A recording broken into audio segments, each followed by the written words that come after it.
What's up, guys? Welcome back to the channel. Today I'm going to tell you why I took the 35s off my F-150.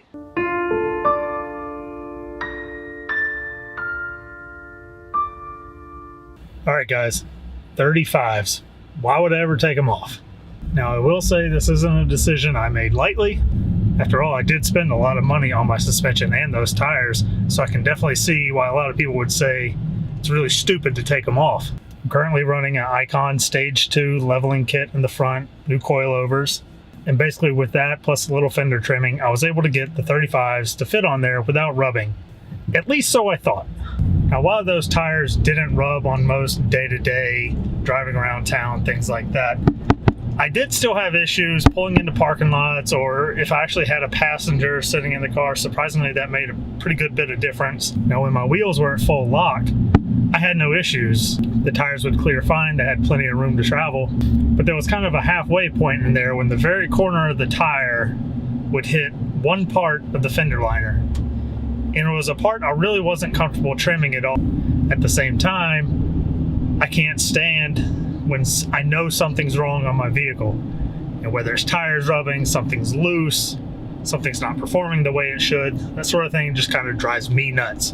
So I knew I had to do something about it, and the way I saw it, my two choices were either I could get smaller tires or I could lift the truck more. Oddly enough, the cost would have been probably about the same. So if the cost was going to be the same, why would I not just lift my truck, properly clear those 35s, instead of switching to a smaller 33? Now that decision came down to two different things.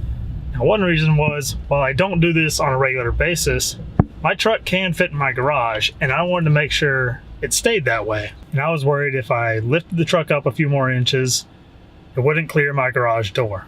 The second reason I didn't want to do that is because I looked into the install process of these suspension kits, and since I generally like to do work myself, I looked into this and I saw that, it's going to basically require mounting a new diff bracket to drop it down and all this stuff, and that wasn't something I was really comfortable trying to deal with in my driveway. I know it can be done, and since this is my daily driver, I wanted to make sure whatever I did could be done quickly. And if I did pay someone to put the lift kit on, that would have just added to the overall cost, and then they weren't really as comparable. Plus, I use this truck to take my daughter around. She's in a car seat. Right now, the height's about perfect for me to get her in. Sometimes it's still a little difficult.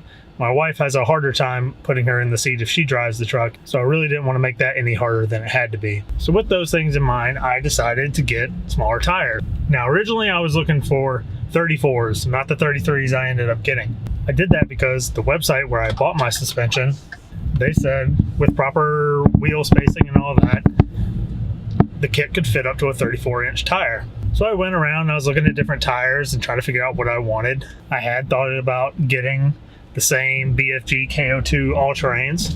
I do believe you can get those on a 34, but those are really expensive tires. Now I also looked at some of the different tire options from companies like Nitto, Mickey Thompson, things like that. But then I saw the BF Goodrich had come out with the new KM3, their mud terrains. Now I never actually owned any of these tires, but I always liked the BFG design. I knew the KM2 tires were very popular and well regarded as far as off-road performance goes. So when I saw that they had come out with a KM3, I decided I really wanted to give that a shot.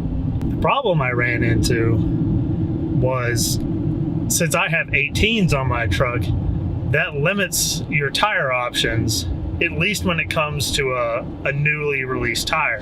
So I made the decision, get the 33s, put them on the truck. It'd be an easy install. I wouldn't have to do anything. I just took it to Discount Tire, and then my problem would be solved. I also figured with the 33s, I could probably get a little bit better gas mileage and, make the truck a little more responsive again. In reality, I didn't feel a huge difference between the 35s and the 33s. As far as response goes, but I normally drive pretty easy, so that wasn't really a big issue to begin with. Now I will say this, some redeeming features of the BFG KO2s, my 35s that I had, those are a super awesome tire for the road. Now I never really took them off-road. I know if you're doing a lot of rocks and sand and stuff like that, it would definitely be a great tire for that. But when I moved to Virginia and I noticed, around here what we have is a lot of soft dirt. So I knew any four-wheeling I might do is going to probably be a lot more mud bog kind of related things like that.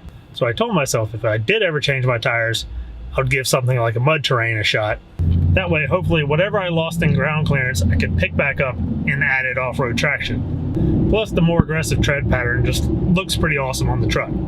I did like the newer KO2s where they had a more aggressive sidewall and things like that, but I just never liked the look of the tread as much. But yeah, guys, that's pretty much why I ended up with 33s and got rid of my 35s. Do I miss the 35s? Obviously. And who knows, I might one day decide to lift my truck up further and put those 35s back on. But until that day comes, I'm gonna rock these 33s and I'm gonna share my experience with them with you guys. Now, I do plan on doing a series of videos about these tires, looking at things like fuel mileage, how they perform on the street, and how they perform off-road. So if that's something that's interesting to you, stick around, subscribe, and I'll see you in the next video. Y'all take care.